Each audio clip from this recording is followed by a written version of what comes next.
isn't your typical motorsports podcast. You're listening to Crush This, a monster truck podcast presented by High Octane Coffee and J Concepts. A show where we take you inside the minds of your favorite drivers, past and present, of the monster truck industry. And now, your hosts, Brad Shaw and Dan Chichagash. Buckle in. The show starts now. And welcome everybody to the Monster Truck Podcast Live. Dan, what's going on? It's Buffy. It's Bubby. Cheech is heading over to Des Moines, Iowa right now. Cheech, how's the road trip been going for you, man? Can you hear me? Yeah, we can hear you. This headset's acting up. Oh, Hello? can you hear me now? Yeah, I can hear you. Can you hear us? Yeah, I can hear you guys. I'm just still fixing this headset. Yeah, we're like almost there. There's Kurt. So from the famed Ammunition, Hot Seat Trucks, and we're heading over there right now. But let me fix on talking. Sorry. Guys, this is the first time we're doing Cheech on the road. So it's a little bit different. Getting everything kind of figured out. Cheech, right there, bud. Yeah, I'm here. Can you hear me? Yeah, we can hear you. We're guys, we're getting it all figured out.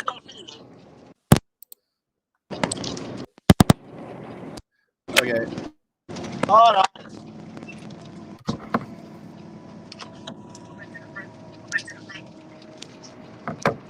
We're getting it figured out, guys. Okay, I'm trying to get this headset. Can you hear me now? We can hear you. Screw this. Okay, I'm just doing it without it, so it is. Can you hear me? Yeah, I can hear you. Okay. I don't know what's going on, guys. We're getting it figured out. This is the first time we've done this with Cheech on the road. I can't even see my comments. We're getting it figured out, guys. I'm trying to be able to see the comments. Okay. We can see you. We can see you. Okay. Well, I don't know. After you did that intro, my head, the connection been screwing up. But well, guys, welcome. To, a little bit of a weird intro. I can see Devin in the bottom there, kind of cracking a smile there. Cheech is on the road to Des Moines, Iowa. Him and Kurt Kramer are doing a display there. They're on the hot seat. If you're around the area, go check them out. Go say hi to Dan. He might have some Crush This stickers with him. So, not sure if he does or not, but if he does, go get one.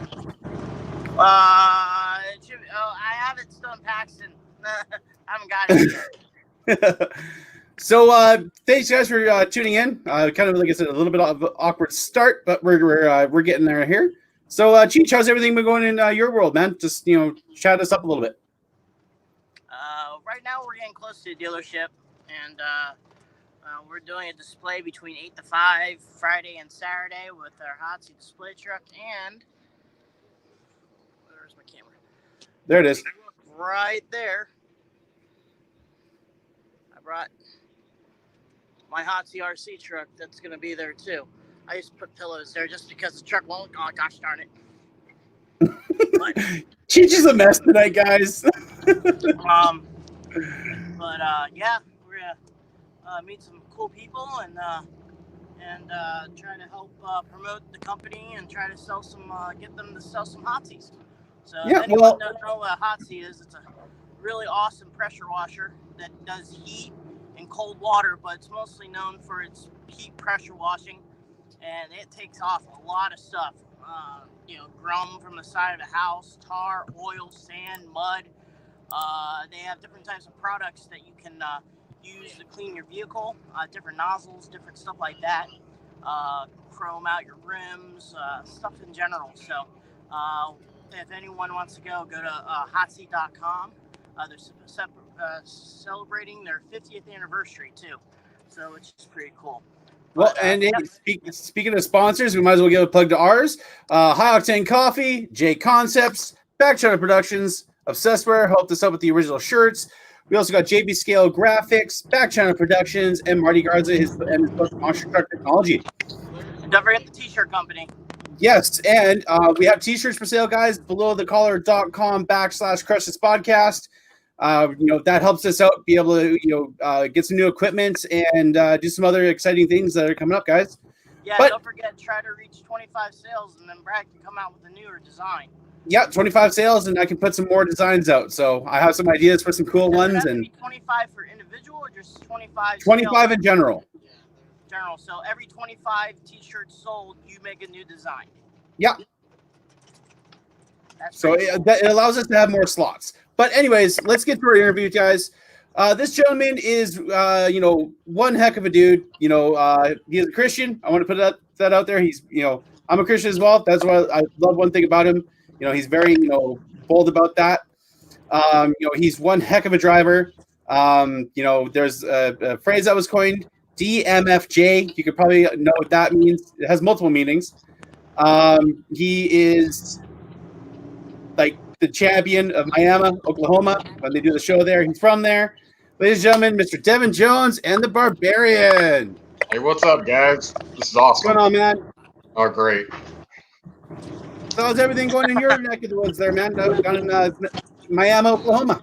Man, it's been slow and stuff. I actually took a full-time job in the mechanic shop, so we're trying to bounce back and forth between doing that full-time and also running the truck and getting the truck ready all the time. So it's a whirlwind. So how you been doing since the COVID? What have you been doing? About the same as everybody. I mean, everything's slowed down and stuff. Just tried to sit there and work on stuff, but when you have no funds to do it, so we ended up, we helped my parents out do some projects I've been putting off for about 5 years with running the truck almost every week. So got that done for them and just started doing stuff at the shop a little bit.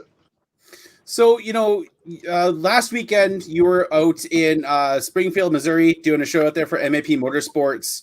You were driving the other kind of identity you have as War Eagle. How did that show go for you? Was it your first show back since the shutdown? Have you been doing some others since then?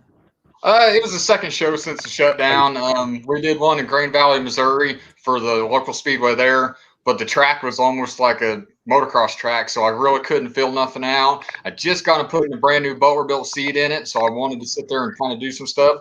Luckily, MAP, they sit there and put out a big jump for us so we could sit there and really feel it, and I love that seat. It's amazing, so hopefully we're excited about being able to do some more stuff. So let's go back to how you even got started with monster trucks. Were you always a fan of it, or was it by accident? It seemed like there's always different stories. And then how did you get connected with, the Barbarian name? I actually wasn't a fan of of course I was a fan as a kid, but we never got to go to the monster truck show. It cost too much and stuff. But how we got to go see the monster trucks was my dad would load us up in the vehicle and we'd go to the local hotel and you'd see the side of their trailers, or you'd see the Jim Miller, he would have his, of course, on an open trailer. That was the most we got to go see the monster trucks whenever I was a kid. But then when I was about 15, 16, our local dare officer, Hightower, he ended up wanting to build tough trucks, which are local racers. So my dad was a police mechanic. We helped him build the first tough truck, which is an AMC Eagle station wagon. If you know anything about them, they're big piles of junk, don't have enough power to do anything. But we made it look like a cop car, so kids loved it, everything. So we did that. The second year, he decided he wanted to do another one, so we did a Jeep Cherokee. And then me and my dad just decided, why not? We'll build our own. And so we built the first Bronco tough truck pro arena truck and raced it for 3 or 4 years. And then we built actually a pro truck. And I think I did that for about 10 years before I ended up buying the first monster truck. So what was that experience like, getting your first monster truck? What chassis was it? Because when I first heard about you, it was later on. When you were doing, I believe, the MLMT stuff and around that era, like Monster Truck Challenge and stuff. So I don't know much about the first kind of when you first got started? It was a very challenging transition. The truck was the old school, basically with nitrogen shocks, but it was called Road Rage at the time when I bought it. It used to be the Barbarian back in, I think, up to like 97 or so, and then he changed the name of it. But a guy named Jim Miller out in Nokomis, Illinois owned it, and nobody liked him anymore. I mean, he was hated by the whole industry for numerous reasons. And he sat there and he decided he wanted to get out. Everybody wanted him out because he only had the Miami show and worked for Main Attractions Promotions. The only one that would hire him just because he was kind of nuts. So I bought that truck. It weighed close to 15,000 pounds, and big 8-inch square tube frame. I mean, front engine truck, side seat. And first thing I took off of it was a 350 shot of NOS that he had sitting right next to him. And the roll cage was horrible, so I had to cut all the top of the roll cage off, like 4-inch gas pipe. I mean, just the seat actually did not have a 5-point in it. It had a Vega car seat, and he had a 5-point, but it was taped. Everything but the lap belt was taped up around the back of the seat because he refused to wear it. Oh no! Yes, it was just like, but kind of. John Darnell ended up telling me it was for sale, and we had a bidding war. It was like first Calvin Carrington, one of my buddies. He sat there and he was going to buy it. He never did. So finally, John Darnell kept telling me, he's like, it's still for sale, still for sale. If I called him, he'd say, no, Calvin called me, he's going to come get it. That went on for about 2 months or so. And finally, I called Jim and I sat there and offered him more money than what Calvin had. And he's like, okay, if you're serious, come get it. So I did. I was like, actually, I said, I sent my dad up there to Nokomis to pay him, and I was heading down to a show in Odessa, Texas with the tough truck, and Calvin was actually there. So I kind of avoided him because I didn't want to let him know that I had bought it. And she was fine with it afterwards, and I went to work for him afterwards for a little while. But the truck was too wide. It had carts on it, but they used semi rear ends for the axles, so that's what made it weigh so much. But it was over 102 inches wide, so you had to open trailer it. So it wasn't really feasible for me. No. But it was a good start for me to sit there and be able to get my foot in the door with the truck.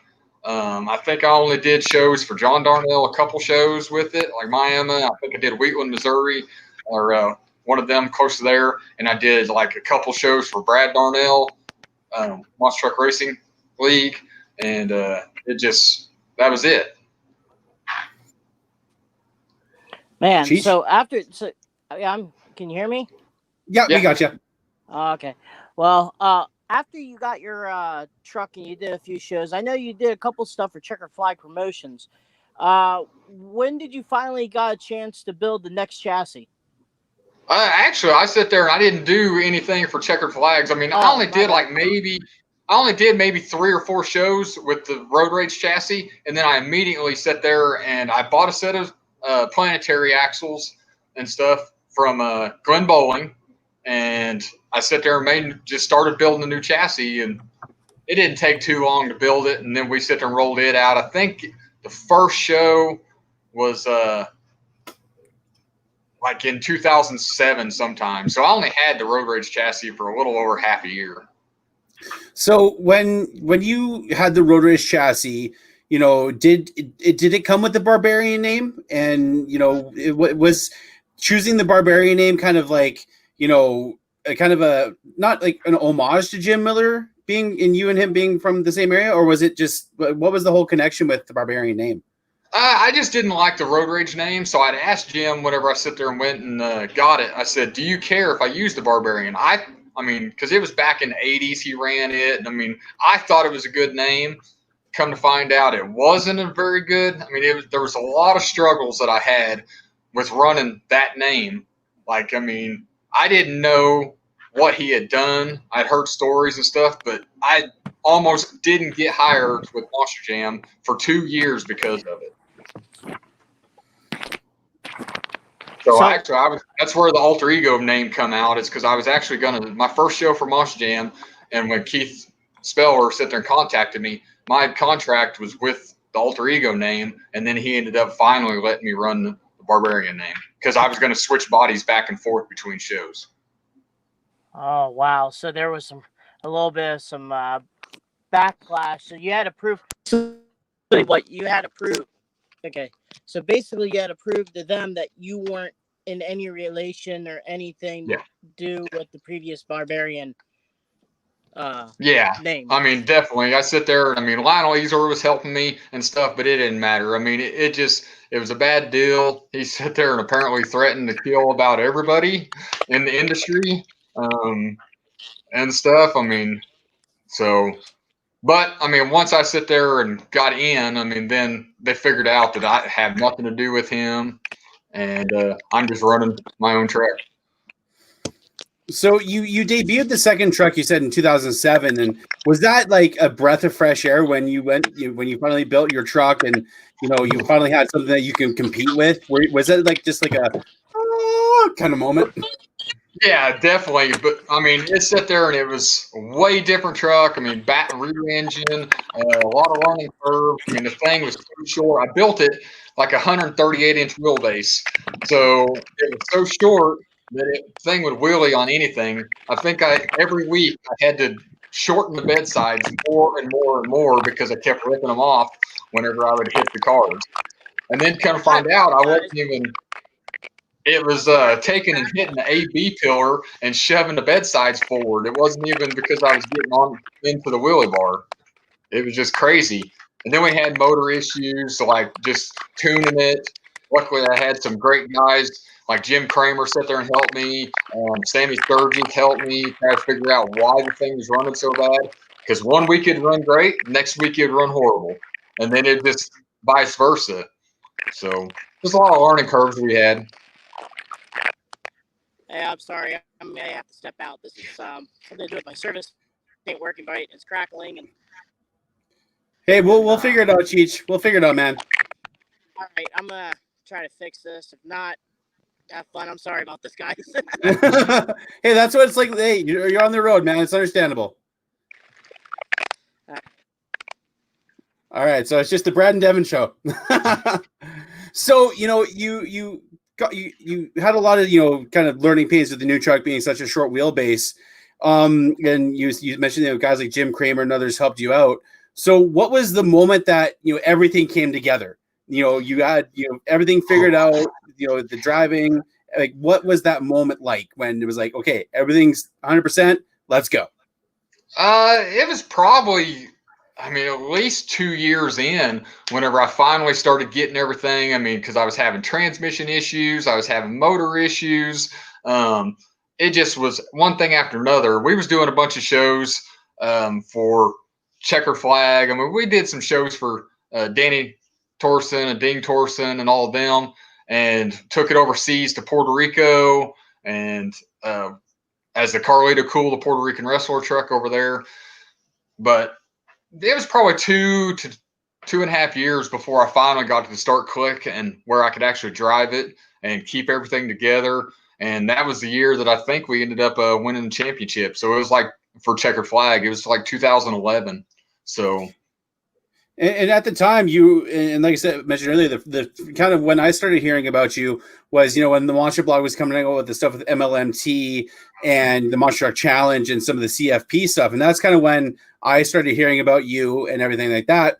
And what was it like running in, the MLMT and the MTC series? Because those tracks were so unique for the time being, what Rich Schaefer and everybody was trying to do for monster trucks at the time.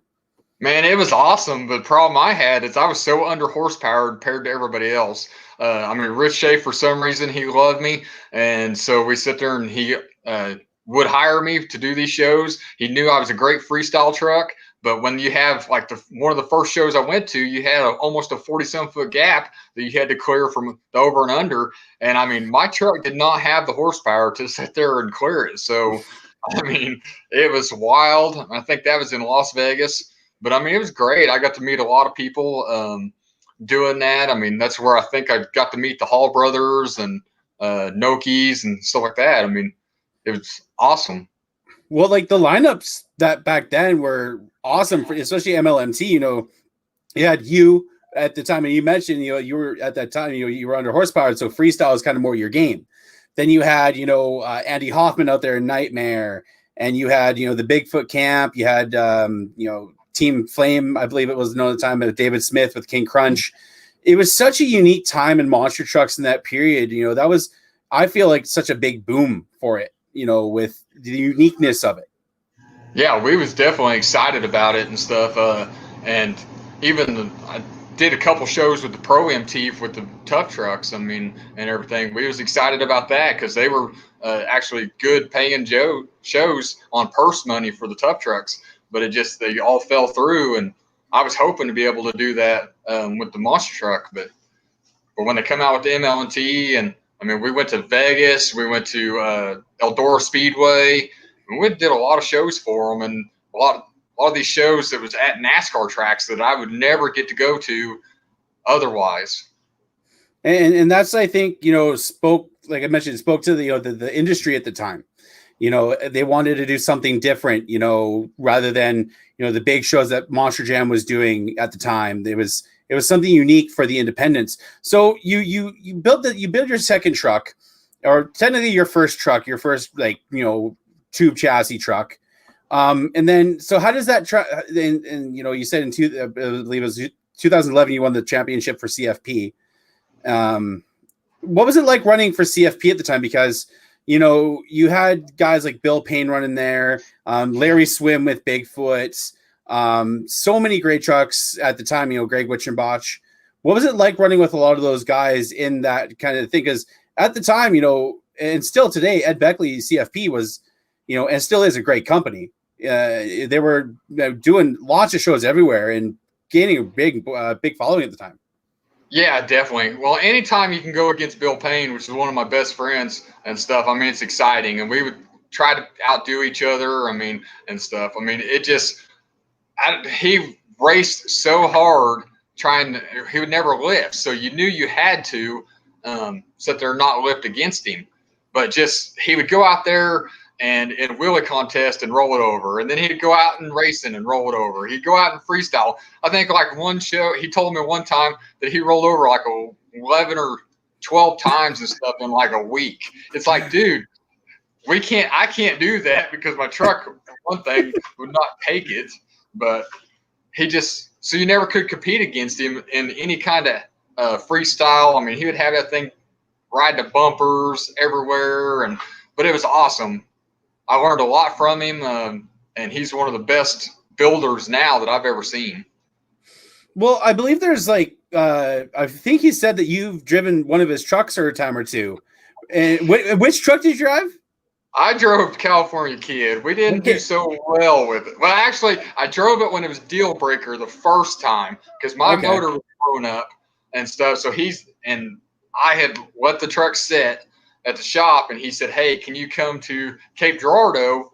And it was a Linda Beckley show, I'm almost sure of. And can you come sit there and drive for me? And I'm like, "Sure, I can." Well, he took his wheelie bar on it when he first built it. I looked at the wheelie bar. I said, "There's no way this is going to hold." And it was like 1/4-inch plate, and it was probably a good 2 foot long. I said, "There's no way this thing's going to hold. I'm going to rip it off the first jump." He's like, "Nope." He's like, "It'll hold. It'll hold." First jump, rip the wheelie bar off. It's like, I told you. So, how was it driving that truck? Because I've seen that truck a bunch in person. Horrible. It just looks like this. It's almost impossible to drive at times. It is. The thing has such a mind of its own. You don't know where it's going to bounce and stuff. So when I drove it as a California Kid, I think the first time we went to Monterrey, Mexico, in like 2009, I drove it there. And the shocks did not work whatsoever. And we were doing big jumps over school buses and everything. But it was just, the headers come up right next to you. It was so loud. It's just horrible to drive. So I told Bill, "You got to do something else on this." Well, luckily, after I got out, he had started doing some different changes to it, got it where it was a little bit better working. Shocks worked better. And then he asked me, I don't even know what year it was, to go over to Europe with them. So I drove it over in Europe, in Lithuania, Latvia, and Moscow, Russia. And like the first show, I was trying to walk it across the cars like I've seen everybody else do, BJ Johnson, all of them do. And as soon as I come up and landed on the cars, I just barrel burped gas, and it shot off the stack, hit the dirt with the back end, and when it did, it peeled the rear end completely out of the truck. Oh, no. The whole thing rolled out of the rear truck. So then we thrashed to try to build it get it ready for the next show. And we're over in Europe, had no tubing whatsoever. He took the wrong heim joints, took a welding gas, which you're from Canada, so you know welding gas is different than ours. Yep. And stuff. Instead of being 75-25, it's like 70 or 30 or something. It's something weird. And it was empty. So then we were trying to make that work. Welder was broke. We found welding gas there local, but the regulators wouldn't fit. And then it was just a nightmare. But we finally got the truck going. Then rear steer was acting up on it. And we made it through the show. And he was so mad. I used every bit of 4-link tubing we had because we had to build the 4-link bars there. And it was fun and exciting, but it was a nightmare. So another company that you've done a lot with is Monster Truck Throwdown with Elliott Miller. And, you guys have been doing stuff for a long time, especially, with the even St. Ignace shows and the Soaring Eagle shows. Talk about, kind of how you got hooked up with Elliott and the Throwdown crew. And shout out to Elliott and the Throwdown guys. You guys are a wild bunch of dudes. Man, it just sat there. And, they were hearing how great I was running and how good I did and stuff. So we started throwing me in like the St. Ignace show. We did that show like 4 years running. And I ended up winning his 2013 championship anytime you can win it over Jim Kohler and all them, it's just great. But, the Soaring Eagle show was just off the hook. And I had horrible, horrible luck there every single year. I'd be fast qualifier. Nobody could touch me in racing. And then I went into the finals against Roy Pritchett and stuff in Ice Cream Man. And I had the good lane because the other lane was horrible. And as soon as I took off the line, bam, blew the rear end right out of the back of the housing. And it's like, what? And then, so we ended up, was out for freestyle that show. Next year, same thing. Fast qualifier. Was on fire and racing and took out, Derek with heavy hitter, and stuff. Broke a front end on it and stuff. So we ended up, I couldn't make the next race to go for the championship on that. So then we ended up with the help of Groth Brothers. They were working for Jamie Garner's team at the time. We sit there and instead of changing the whole rear end, I'm like, let's try. We just broke the pinion off. So I pulled the pinion out of another rear end real quick in the trailer and shoved it in that one to go out and freestyle. And I think I ended up missing 1 point over from winning it from Jim Kohler. Because, he's from Michigan. That's a Michigan show. You just can't beat him. In the competition with Throwdown, you mentioned the Kohlers, the Roy Pridgeon, another guy that you've done a lot of racing against, and a guy that you're probably really good buddies with is Greg Witchenbach with Crustacean. That dude seems like he's a blast. Yeah, definitely. You cannot out-wheelie that truck, and I don't even if he wasn't there, I would usually win wheelie contests, but when he was there, I wouldn't even try because you can't beat him. That truck has such a high engine and high center of gravity and back behind him. He just wheelies off a pebble, so it's like, I'm not even going to try. Greg, you can have at it. But we would sit there and definitely push him in freestyle to try to make the win. Well, a lot. I feel like especially with with your career, some of the success you've had has almost kind of sometimes been word of mouth too. Your driving proves itself. You are a hard freestyler, hard charger in racing, and you like you mentioned, with Elliott and Throwdown, they kept hearing how good you were doing and how exciting that you were on the track, and that just speaks to a driver of your caliber and how all out you go. and that's one thing I feel like sets you apart from a lot of the other drivers.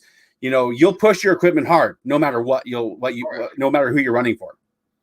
Yeah, because I can sit there and I build everything by myself and everything. We have enough parts in the trailer, and we know how to fix it. I mean, so that's what the advantage we have. We can actually fix it and stuff, and don't have to sit there and send it to somebody like Patrick to get fixed or somebody else. We know what the truck's capable of. We know how we built it, and we know the parts will sit there and stand up to it. So we definitely sit there and pushed it as much as we could, and just kept going with it. And so, we'll switch over to the Monster Jam side of stuff. And you mentioned in the beginning, you had to run the alter ego name because Keith Speller was, very sour on what Jim Miller kind of done in the past. And, that's why you had to switch over to that. But when you switched over to the Barbarian name and people got to know you for your identity, talk about, the genesis of Devin Jones in Monster Jam, because at the beginning, like everybody was on the Devin Jones hype train, like the announcers were like, man, look at this kid. He's doing awesome. And even till now, talk about the genesis of you in Monster Jam and kind of how that's been for you over the last couple of years that you've been competing there. Yeah, I think the big turnaround and stuff in the Monster Jam whole deal was probably San Antonio when I was on televised. And I mean, I was on my second chassis. It was a little bit stouter than the first one because the first one only lasted a couple of years. It kept breaking the frame in half and all kinds of stuff. So, but the second one I built, it was a little bit longer. I think I built it like a 142. So it would still wheelie like crazy. So as soon as I'd come off the deal, I'd be riding wheelies across the arenas. So everybody loved that. And that was before a lot of people could do slap wheelies very good. But yeah, I think that was a turning point. And then we ended up at that show, we kept trying to go big air, and splattered the whole front end apart on the front axle, just completely broke it in half. So we had to go back to the shop real quick. We had a show the next week in Belton, Texas for Checkered Flag. So we had to hustle to get it back together, but we did. And I mean, anywhere we went for Monster Jam, we sit there and ran as hard as we could and trying to compete against all these guys. And of course we could run harder when we started upgrading our equipment. And I remember watching that episode of Monster Jam and from San Antonio. I was like, holy crap, he is going insane. And throughout the years, you were in the big stadiums, and as it, recently you've been doing more of the smaller arena shows. But there was one year that you teamed up with Jamie Gardner and Overboard. I believe that might have been his first or second season in Monster. First year. So how was that experience? Running with Jamie, because he was used to doing a lot of the Elliott shows, the Toughest Monster Truck Tour. And so it was kind of like you were taking him under your wing for that kind of season. How was that experience? It was actually great because Jamie's got some big companies and stuff like that. So he sit there. We used his rig. We used his trailer. We got to use. He paid for all the fuel. So it was a very good deal for me because I mean that's the big expense in a monster truck team is getting them trucks up and down the road. I mean, it cost a bunch going from show to show. So it helped out. Plus, I was able to help him out by he was a single truck. It's hard to sit there and book a single truck in the Monster Jam. So that's why we teamed up together. We decided to do that. The arena shows, he sat there and he was kind of leery about. He's like, didn't want to do them too much because he's like, they're a different breed than what he was used to doing the Elliott shows and all that. So, but it was a great opportunity to team up with him. We've become great friends. I got to see his daughter grow up in her earlier ages, and it was just awesome. I mean, like I got to go to places I wouldn't get to go to. We went to Toronto, that kind of stuff. I mean, there's no way that with me with a single truck can go all the way to Toronto, Canada, and because the fuel just, I mean, you're talking 1,000, 1,200 miles for me from Oklahoma to there. So it's not feasible. And since you started with Monster Jam, you've been able to go to Vegas for the World Finals, compete in the Young Guns Shootout, and then into the main show. Talk about those experiences. The first time you got the word that, hey, you're going to be a part of the Young Guns Shootout, and then, going into the main show, competing against everybody in racing and freestyle. How is that experience for you? The countless hours grinding, doing the small fair shows, doing the other promoters, and now you're getting your shot on the biggest stage in monster trucks at the time. How is that whole experience in doing the stuff in Vegas for Monster Jam?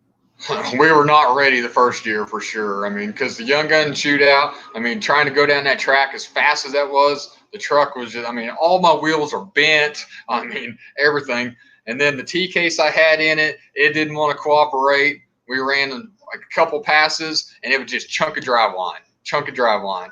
And they ended up blowing the T case apart. Luckily, I had a spare T case with me that was completely different, so we had to make all different mounts for it there. But, I mean, to run down that track was just – I was so scared of hitting the chicane because I just got on watching Kohler. He sat there and he went – I think that's the year he went upside down on top of one of the K-rails. It's like, I do not want to do that. No. And I think Greg Winchback ripped a wheel off hitting the concrete. I mean, it's just like – I was so scared, but the person that helped me the most was Adam Anderson. Sat there and told me, because I was getting, every time I had to lift in the chicane and get squirrely, and he'd come over to me, he said, when you sit there and think about lifting, he said, look at my face and sit there and do not lift.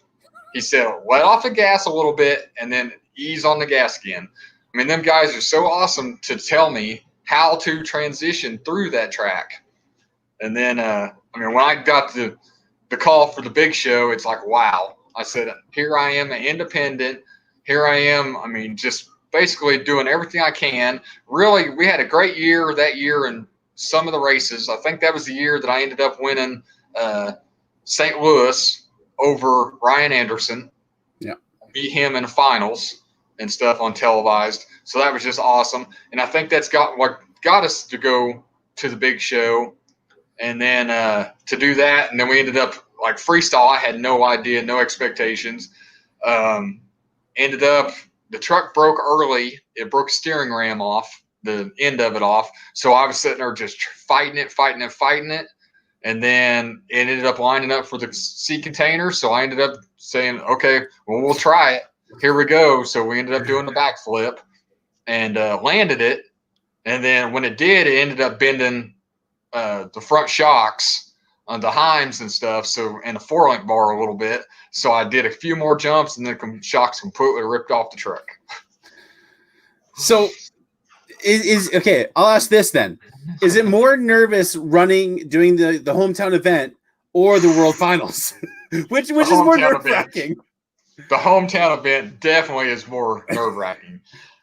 I mean, because there's so much that I help with. I mean, I do help with the bleacher setup. I sit there and, I mean, we start the first of the week, and then I'm trying to be as hospitable as I can to all these guys. I mean, if they blow a tire or something, I'm sitting there having to run to the shop, get them a tire. I mean, it's so much nerve-wracking. Plus, your main attractions with John Darnell's bringing in 12 to 14 trucks that are sitting there not going to give me any slack whatsoever. I mean, it's just, I'm the 3-time Miami, King of Miami, but I mean, every year it gets worse and worse and worse. And thank God for the Monster Blog covering it, for so many years, because, the lineups that they've had is insane. Like it's crazy. I sometimes in my head, I consider it the world finals of independent monster trucks. It definitely is. Quality, like the Jim Kohlers, Jimmy Cretons, they brought up the Bigfoot camp with Darren Schnell that one year. It just shows, kind of how John Darnell thinks when it comes to that show. He's like, I want to knock the king off his throne. Yeah. Every time he tells me the lineup, I'm like, really? I don't want to come because the lineup is the best of the best of the independents for sure.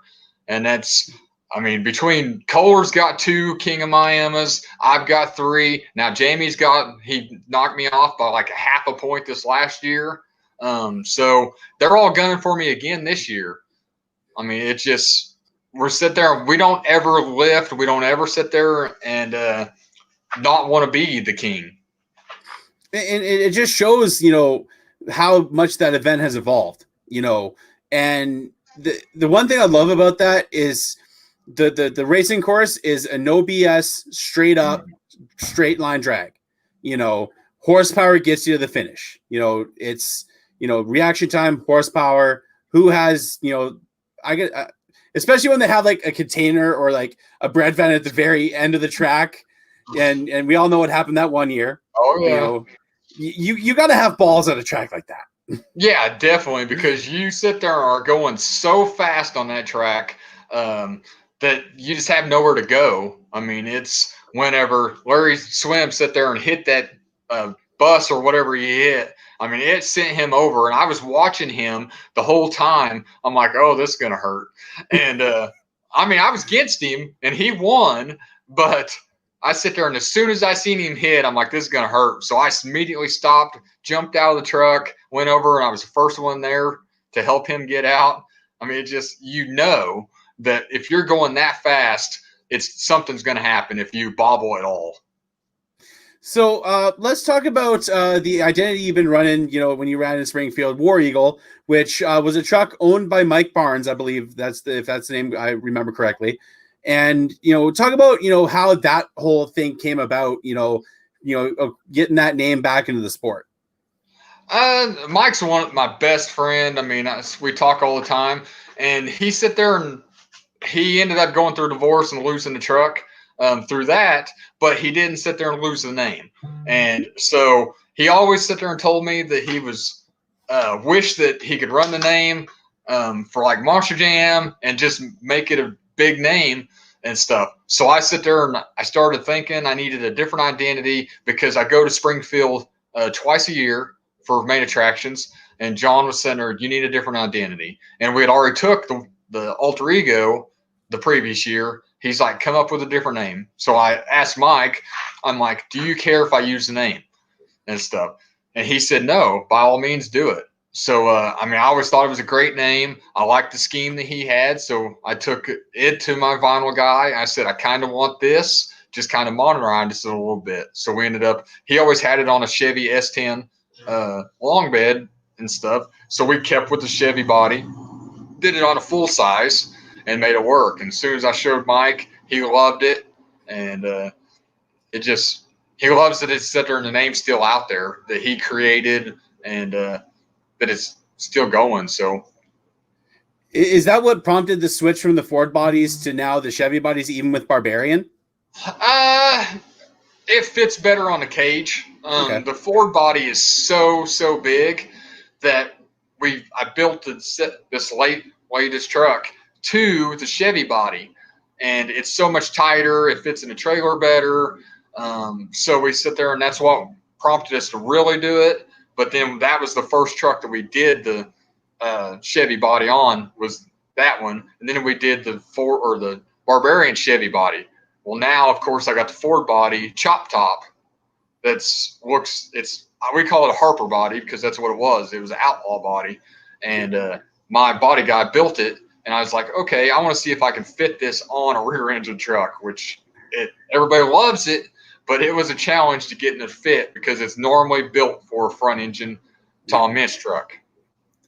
So one thing that I want to talk about, and you're very vocal about it, and it's something that is a big thing in my life as well, is your Christianity. On the side of your trucks, you always have a sticker that says TYJ or TYG. Yep. And, talk about, if this offends some people, I do apologize, but, it's something that, like I said, it impacts my life. It's a big part of Devin's life too. And talk about, what's, your faith, is brought within the monster truck industry, how having that faith in Christ has helped you in this business, if any. Oh, there are so many times that I've had close calls, just even going down the road that, I mean, like my hands are my work and stuff. I've had fires on them. I've sit there and had frostbite on them going up and down the road. I mean, it's just, so there's that, but that's one thing that God knows that I need. And he's always sit there. I mean, when I got frostbite, everybody's like, you're going to sit there and have arthritis. Because I mean, had second degree. I mean, turned black, skin peeled off, nails fell off, everything. Everybody's like, you're never going to be able to have your hands be the same. Never had a problem. I mean, it's sitting there, they're just like they were 100%. Same with the fire that I had. I mean, it sit there, my hands 100%. So I sit there, and that's the only thing I know. And then, I mean, as much as we drive up and down the road, I mean, we need something to sit there and believe in that's going to protect us, because you just never know what's going to happen. I mean, I've taken the rig through snowbanks. I mean, at 60 mile an hour. I mean, you just never know. So that's how I see it and stuff. I mean, I don't push my faith on anybody. That's why I put it on the side of the truck. I mean, and stuff. If they want to see it, they see it. I actually got the TYG from Bill Payne. He used to have it on top of his truck. And I sit there and I wanted something to figure out kind of how to connect and stuff with somebody. So I asked him, I said, what does TYG stand for? And he told me, he said, thank you, God. I'm like, wow, that's awesome. So I started putting it on the side of my truck. I was part of the Faith Riders motorcycle ministry, so I would put that sticker on the side of it. Well, now my Chevy body, I wanted to put the Christian flag on it. Nobody really knows what the Christian flag is anymore. Yeah. So that's why we did the Bible with the cross with the American flag. I just think it shows your true character. And what the other thing I love on your truck is, the DMFJ. People can speculate what the MF stands for, with some fans, but you took it and did, devoted man for Jesus. I love that. It used to be the bad thing, and that's where my life had changed. Because I sit there and after school, and I mean, that's everybody sit there and seen that, and my buddy started calling me the bad part of it and stuff. And I was sitting there one day, and I'm like, I had shirts made back then that said DMFJ, and for all my friends and stuff, and we would wear them to shows. And I pulled it out of my closet one day whenever I started losing weight, and I seen it. I'm like, what can I do with this that's on a positive deal and stuff? So that's when it clicked to do Devoted Man for Jesus. And we sit there and we try to help out kids. Like my church, we'd sit there, and there's an orphanage in Muskogee that's an Indian orphanage. Them kids hardly ever get to go do anything. The motorcycle ministry that I was with, we'd go give them motorcycle rides. And it's like, okay, these kids never get to go to a monster truck show. They never get to go hardly anywhere and stuff. So I would sit there and I would get a hold of John Darnell. I said, hey, can we get tickets for these kids? So he'd give me tickets to the monster truck show. They would bring them up. They'd have a great time. And the kids looked forward to it every single year to be able to come up and watch the monster truck show. And we just continued to do that. And then the Faith Riders Ministry started doing movie nights at the Coleman Theater and stuff, trying to get people to donate stuff for this orphanage or donate stuff for different areas, like women that's sitting there, pregnancy centers. And so we started saying, okay, well, people ain't coming to the movies just to watch a movie, so let's start giving away tickets to the hometown show. We'll do like 20 some tickets, 5 with 4 family 4 or something. And so many people would come in and donate. Just didn't matter if it was paper towels or toilet paper, anything helped, but they were there to watch the movie. We did the Steve McQueen movie, which is a powerful deal if you haven't ever watched it. We would do like I Can Only Imagine. We'd do faith-based shows, but they were always had a meaning that there was so many people that sit there and get something from that wouldn't have ever went and watched that movie without it, of being pushed somehow. So I want to go back a little bit to when you first started driving, and I like to ask, our guests this: what that first moment that you either hit a jump or hit your first set of cars, what was that moment like for you? Was it like, did you have somebody out there and you were like, man, I got lots of air? No, you only got like a foot. What was that moment like that you finally just mad to the throttle at a jump or a set of cars? And what was that experience? I was actually watching one of your guys' podcasts, I think with Brandon Duro the other day, and stuff to see kind of what you was going to ask. And you had asked him this question and stuff, and I knew exactly what was going to happen. Okay, the first time I jumped the road rage truck, it was the day before the Miami hometown show. Oh, man. And John Darnell's like, okay, you have to hit a car. You've never drove a mosh truck before. You have to hit a car at least before you can do the show. So I had my local buddies, that's tow truck guys. They had took and brought a car out there, and it wasn't even part of the track. It was like sitting in the middle of the where we parked the rigs and stuff like that. John put a car out there. He built a little bit of dirt up to it, and I sat there and I hit it the ramp side, no big deal. I hit it the back side, and when I did, I let off the gas completely. Oh, no. Yeah, it's like, okay, I hit the car. It's like, whoa, this ain't nothing like a tough truck and stuff. And I've jumped a tough truck over like 7 cars before, but it was nothing because the tires impact so much.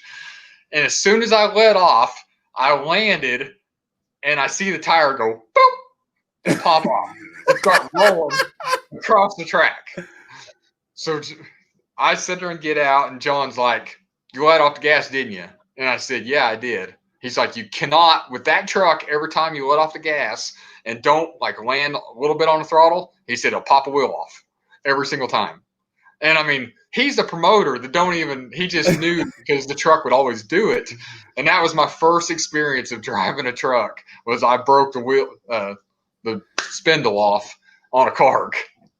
And then what was it like, that same kind of thing, but with the first, the tube truck that you built? What was it like, did you go back to that experience and you were like, oh man, am I going to have the same kind of feeling? Or was it like, man, this is like huge? We tried to go out in the field and jump it. We was having so much motor issues of tuning and stuff like that with it. So really didn't get no feel. But the first show we went to, the truck was so back end heavy that it would plant. And I think the first show I rolled over like 4 times in that weekend, just because it was such a learning curve of trying to figure out a rear engine truck to a front engine truck. So, by the way, thank you for watching some of the episodes and doing your research. That's awesome. I love hearing that. And, like I mentioned before we went on air, I like to keep it kind of just relaxed, Yeah. We don't kind of go in, we kind of just market as, hanging around at the show, having a couple drinks. But, I want to talk to you about, the camaraderie in the monster truck industry. A lot of people sometimes think, there's certain people that are uptight in the business that, take it way too seriously. But I've been at shows where everybody's just hanging out. It's like a big family. And talk about like the camaraderie you have got with like the guys like Jim Kohler, even Elliott with Throwdown, Gray Witchenbach, and Jamie. Like, talk about the camaraderie like that you have with a lot of these guys, and because not a lot of people realize the kind of family atmosphere that some of these shows can provide for everybody. Yeah, definitely. I mean, the first time, me and Jamie's best buds and stuff, and the first time that he told me that he met me, I was stressed. I was doing Indianapolis, which he's from Indianapolis. I ripped the knuckle off of the truck. Well, he was trying to help me load, and I was sitting there so stressed out that apparently I sat there and was just not very helpful to him, and he wanted help. He's like, okay, forget you. Well, then we ended up going to a show and went to Berlin Raceway, and the fair people told me to go the wrong way with the semi. I drug the center of it, knocked the fuel valve off of my fuel tank. So it's dumping diesel all over the track and stuff. And who is there? Jamie. And he's sitting there and like, I'm under there with my finger in the hole, trying to plug it off. And he come over. He's like, what can I do to help? I mean, even with the bad deal of me sitting there, like shooing him off years before, he sat there and I'm like, can you put your finger in this hole while I go get the parts to fix it? So he's underneath my rig with his finger in holding it, the fuel. I had to go back, grab an easy out, and I jammed it up there because I've done this before. I jammed it in there, and then I needed the shutoff valve Well, I didn't have a spare one, so I had to take the one off the monster truck for the fuel and take it and put it on there. But and that's how we connected. And ever since then, I mean, we sit there and been friends. I mean, Jim Kohler's been awesome. If I have a problem, I can call him. I can call anybody and stuff. I mean, big thing about Miami and stuff, 2 years ago, Jim Kohler blew a motor up first night. And he wanted to sit there, and I told him, I said, I got a 468 to sit there and it's wore out. You're more than welcome to run it and stuff. That way you can try to sit there and still keep your deal. And ended up, I said, forget that. I said, I've got a brand new 540 sitting in the trailer. I said, just use it. Ended up beat me in racing with my own motor, and which I wasn't happy about. But we ended up still luckily, he got stuck on the bus, so I knew as soon as that happened, he wasn't going to beat me in freestyle. So we ended up still getting a win. But, I mean, just the camaraderie. I mean, there's so many guys in the industry that is more than willing to bend over backwards to help anybody. And that's, I mean, if your rig breaks down, you can almost call anybody in the industry. Either they got connections to help you with or something. I mean, it's awesome how we all stick together. You know, and I want to bring this up, and Elliott Miller with Throwdown's building his own truck, Sinistar, and he's got behind the wheel of some trucks from a time or two, and I forget which Throwdown DVD it is, but you were talking about how you've had to fix on his razors a bunch of times, and I think there was a show that he beat you in freestyle. How do you think that deal is going to go for him? Do you think because from what I've seen, like the show that he did in his hometown in Ionia, Michigan, he rocked the house in that truck, with Jamie's other truck when it was Wildside, the original Overboard. How do you think that's going to go for him? I think he's going to do awesome. For a promoter to start driving, it's something different. You don't see that often. No, and I mean, me and Jamie just got to talking about this past weekend and stuff. We think he's going to do awesome, but then he's also going to see the side that he hasn't seen before, and that's sitting there all the parts that breaks and have to pay for it and fix it. So, but no, Elliott's a great driver. I mean, anything in his razor. I mean, he's got skills with throttle rhythm. He's got all this stuff.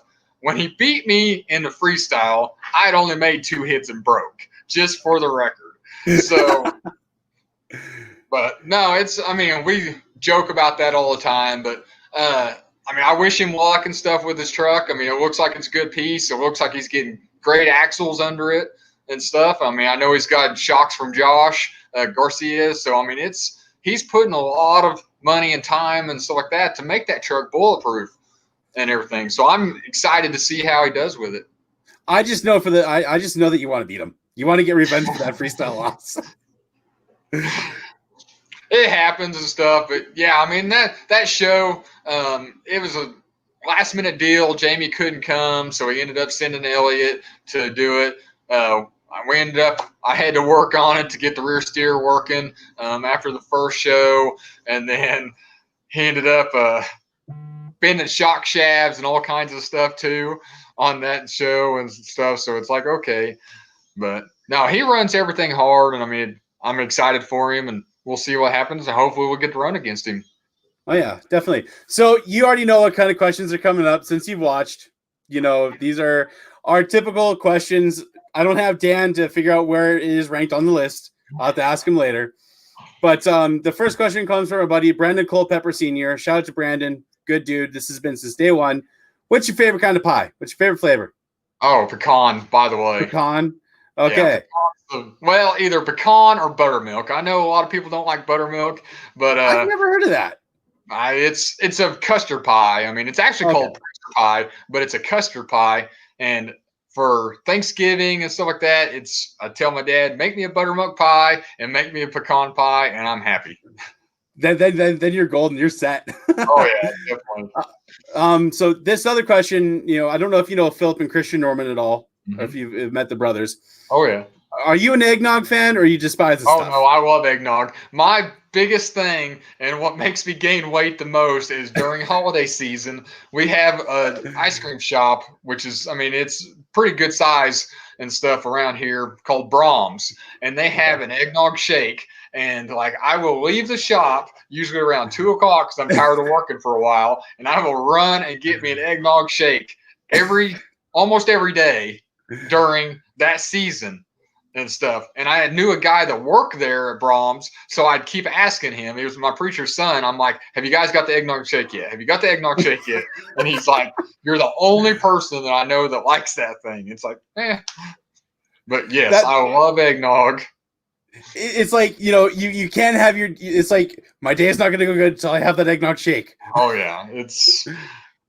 I love food, and that's one of my biggest deals. Is whenever I was growing up in school and stuff, I was over 300 some pounds. I was not popular. I was and stuff. So as soon as I got out of school, I started working in a mechanic shop, and something happened. Metabolism, I don't know. I went from 5'9" to 6'2" and dropped almost 100 some pounds. It didn't change nothing. So I was blessed by sitting there having that, but now that I'm almost 36 and stuff, it's hard to keep off. I'm figuring out what they say, age gets to you, and it's so hard to sit there and keep the weight off. So that's why we try to stay in shape and exercise every day, because the trucks will beat you up. I mean, there's a reason why when they're doing a triple threat tour and all that stuff, them guys have to sit there and condition their bodies, because these trucks will beat you up and make you sore all the time.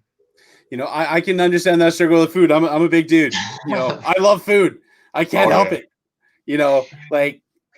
Especially donuts or burgers.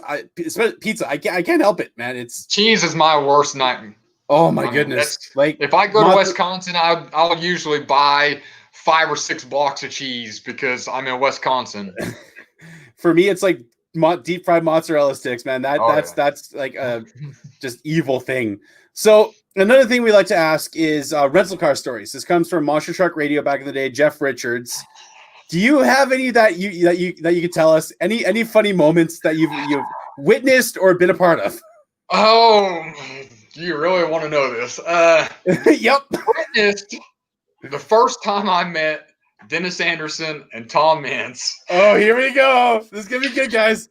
We were in Kemper Arena, and them guys sit there and went, and late at night they took and got into the rental car with like 4 or 5 guys and sit there and went tough trucked it on the tough truck track. And then, like, I sit there and ended up leaving. I was still a young kid at the time, and I was staying with my dad and everything in his truck. And we come back in the morning, and there was tire tracks all up the front of this car. And somebody had took and got on a quad and tried to climb up on top of this car. Now, personally, a rental car story is like when we went to Puerto Rico, we sit there and had to drive ourselves. So Shane Preed, it was in his name, and the potholes over there in Puerto Rico are so bad, like that you would hit and hubcaps would just fly off. So it was like playing search for the hubcaps all over Puerto Rico on this rental car that we had. Oh, man. Okay, I'm just trying to think. It was probably Tom grabbing the quad and doing that. That just seems like a Tom thing. There was tire tracks, and it was so dented because it was like a huge quad. I asked somebody, I was like, "What happened to this thing?" and stuff. I knew they tough trucked it, but there's no way there's tire tracks up the front of the hood. One of the last things, though, I've been trying to ask this a little bit more often. With the camaraderie kind of thing. Any pranks that happen, like somebody leaves something in the seat of your truck, you don't even notice. They have do any kind of like pranks, like stuff like that happen? They'll throw stuff in the seats and stuff like that. But like Elliott will sit there and he'll sign his name on my truck. And then whenever I won the King of Miami, they sit there and they drew a crown on my little dude and stuff like that, and I had no clue that they did it for like 4 or 5 shows and stuff. And finally, they sit there and I seen it. And I'm like, "Who did this?" And Billy just laughs and stuff. But no, I never really got pranked too much and stuff. But I mean, I've heard some wild pranks and stuff that like, oh, Craig Winterback and Kohler and all them. I've heard about them switching, like hiding some kind of impact or something in there. They try to see who has the impact the last show, and I mean, it's just. But no, I mean, I've sit there and never really got pranked too much. Well, Devin, is there any social media that fans can follow you on, ask you some questions, and inquire more about the truck and stuff? I just sit there and Barbarian 4x4 and stuff on Facebook. That's about it. I mean, as I do all the stuff on the truck and everything, so it's hard to sit there and keep up with social media. But if you sit there and want to send Barbarian Monster Truck some kind of message and stuff, if you want to know where we're going to be, just kind of we'll keep you updated on it. And speaking of that, were you what shows do you have upcoming? I sit there and tomorrow we leave and we actually going almost by where Cheech and them is. We're going to Fort Dodge, Iowa, which ain't too far from Des Moines and stuff, doing a show for Monster X Tour. And then we possibly sit there and maybe doing a show in Arkansas the 29th of August. We'll see about that. And then, of course, we got Springfield, Missouri again on I think the 10th, 11th of September, and then the Miami show and stuff the weekend after that. So it's about everything we had sit there and fell through, but we still got a few to do, and we're sitting there gearing ready for next year. One quick thing. I know I haven't asked a lot of fan questions. For some reason, my thing is kind of acting up, but there's a comment from Steve Jones. He says, fun memory. Devin and I rolled his tires from the arena up the sidewalk of the Capital One Arena to the hauler about half a block away. Oh, yeah. That's the Capital One Arena is horrible and stuff. I mean, there's so many different instances of people helping. I mean, actually, the first time I met Tyler with Gravedigger, he sat there and he was helping me put tires. I mean, and on the truck, and it's like, wow, this is a Gravedigger guy that sat there and actually helped me do something. A little of that, I mean, it's just that's how much we sit there and appreciate our jobs. We help each other out, and we want to sit there and make it a great sport. Well, I hope one of these days I can make it to the States and hopefully meet you and hopefully help out in your truck for an event. And, you know, that's kind of my goal. You know, if COVID didn't happen, I would have been in the States at some point this year. So yeah, we don't want to go to Canada no more because there's bad. Oh man, the only show I was going to go to was an Elliott show at Castro Raceway in Edmonton. Got canceled. Yeah, just getting across the border and stuff like that is just it's a nightmare. It's a pain. But Devin, thank you for coming on the show. It's sad that Cheech couldn't make it, but with the lifestyle, we all can understand that. Yep. Sometimes connectivity issues happen. He's on the road. It goes. Yep, we had a blast. Oh yeah, definitely. So thank you, fans, for coming on to Crush This Live tonight. Cheech will be putting our guest for next week on. Next Tuesday is let me try to remember off the top of my head. Cheech always remembers better than I do. Dustin Brown. We got Dustin Brown coming on, and we got some awesome guests lined up for you guys. Just want to give a huge shout out to our supporters: Joy Sylvester with High Octane Coffee, J Concepts, Back Channel Productions, 6B Apparel, Marty Garza and his book Monster Truck Technology. Have you actually had a chance to check out Marty's book yet? No, but I've seen all kinds of posts and stuff like that, and I've been wanting to order it, and it looks awesome and stuff. Seeing all the old school stuff, that's what I'm into, is the old school stuff of where this stuff started, and everything. Because I used to have the cards and all that stuff as a kid, but just to see the evolution of it is awesome, and to have a book out there that shows that stuff. And then I always look at Marty's when he did the technology post and everything on planetaries. He did the technology stuff on shocks. It's like we use that stuff and we take it for granted of where it actually come from. And we'd also like to thank JB Scale Graphics, the only graphics supplier for RCs for the Bigfoot team, Bad Habit, Overkill Evolution, and Against the Grain. And prayers go out to Brad Shippert with Against the Grain, battling, I believe it might be leukemia. I can't remember exactly, but prayers go out to him. And guys, make sure you're checking up on your family and friends, especially in this, unknown time. Make sure that they're doing good mental health. I'm a big mental health advocate. I go through ADHD and autism myself. So make sure you guys are checking on your family and friends And, once again, Devin, thank you for coming on. It was awesome being able to talk to you. And we're going to definitely have to have you on again when Cheech is more available as well. Sounds good, guys. All righty, guys. Well, this has been Crush This Live. And as we always say here, keep the rubber side down and the shiny side up, everybody. Peace.